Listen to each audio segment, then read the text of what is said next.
안녕하세요. 수송의 세계 오세호 변호사입니다. 오늘 다룰 사건은 10년지기 친구에게 은신처와 차명폰을 부탁한 사건입니다. 피의자 A씨는 태국에서 필로폰을 밀수입한 혐의로 수사를 받습니다. 그러자 A씨는 10년지기 친구인 B씨에게 어디 머물 곳 없냐? 숨어야 된다. 휴대전화 한 대만 마련해 달라고 부탁을 합니다. 이에 B씨는 친구의 부탁을 거절하지 못하고 A씨를 자신의 주거지 건물에서 지내게 했고 차명폰도 개통해서 제공을 해줍니다. 그리고 검찰 수사관들이 B씨의 집에 찾아오자 A씨 본지 오래됐고 연락처도 모른다고 거짓말을 합니다. 이에 A씨는 범인도피 교사죄, B씨는 범인도피죄로 기소가 됩니다.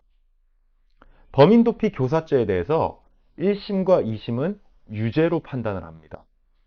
하지만 3심, 즉 대법원에서는 A씨의 범인도피 교사죄를 부정하고 무죄 취지로 파기환송을 합니다. 하지만 B씨는 범인도피죄로 유죄가 확정이 됩니다. 최근 가수 김호중 씨 사건에서도 범인도피 교사죄가 언급되었죠. 보통 음주운전한 운전자가 그 음주 사실을 감추기 위해서 운전자 바꿔치기를 하는 경우 범인도피 교사죄로 처벌받기도 합니다. 이 기사 사건에서 A씨는 10년지기 친구에게 은신처와 차명폰을 부탁했죠. 그리고 이런 행위가 범인도피 교사죄에 해당하는지 쟁점이 됐습니다. 형법에 보면 범인도피죄가 있습니다. 즉, 범죄자를 은닉 또는 도피하게 하는 자는 처벌을 받습니다. 하지만 범인도피죄나 증거인멸죄는 그 범인 스스로에게는 성립하지 않습니다. 처벌받지 않습니다. 왜냐하면 범인 스스로 도피하는 행위는 인지상정이라고 보고 방어권 행사라고 보는 것입니다. 그래서 그 범인이 자신의 도피를 위해서 타인에게 도움을 요청하는 행위 역시 그 통상적인 도피 행위의 범주에 속하는 것이면 처벌받지 않습니다. 하지만 범인도피 교사죄로 처벌받지 않더라도 그 행위를 도와준 사람은 범인도피죄로는 처벌을 받습니다.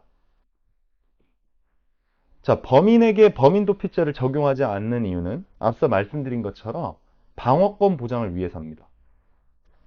피의자는, 범인은 자신의 죄를 감추기 위해 도주할 수도 있고 진실만을 진술해야 될 의무도 없습니다. 즉, 자백을 강요받지 않죠. 그것은 범죄 혐의를 받는 피의자 또는 피고인이 스스로 자신의 죄를 인정할 필요가 없다는 원칙에 근거하는 것입니다. 그래서 범인이 스스로 도망가거나 증거인멸을 하는 것은 범인도피죄나 증거인멸죄로 처벌받지 않는 것입니다.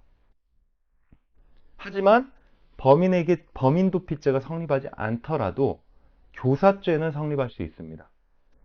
교사죄는 말 그대로 타인에게 어떤 범죄 행위를 하라고 부탁, 지시, 실행하게끔 하는 겁니다. 그래서 범인의 발견 또는 체포를 매우 곤란하게 또는 불가능하게 할 정도의 것을 부탁을 하면 범인도피 교사죄로 처벌받는 것입니다. 이 기사 사건에서도 1심과 2심은 A씨에게 범인도피 교사죄를 인정했습니다.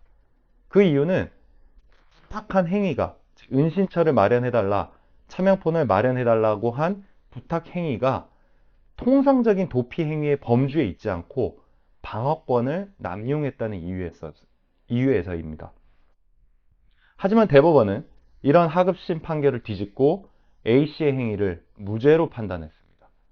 그 근거로 A씨와 B씨가 10년 이상의 친구라는 것, 그리고 도피를 위해서 인적 물적 시설을 미리 적극적으로 구비하거나 조직적으로 역할 분담을 하지 않았다는 점 등을 근거로 밝혔습니다. 결론적으로 은신처나 차명 휴대전화를 부탁한 것은 범죄자 A씨의 방어권 범위 내에 있다고 판단하고 통상적인 도피 행위라고 판단한 것입니다. 의뢰인의 든든한 파트너, 소송의 세계 오세호 변호사입니다. 감사합니다.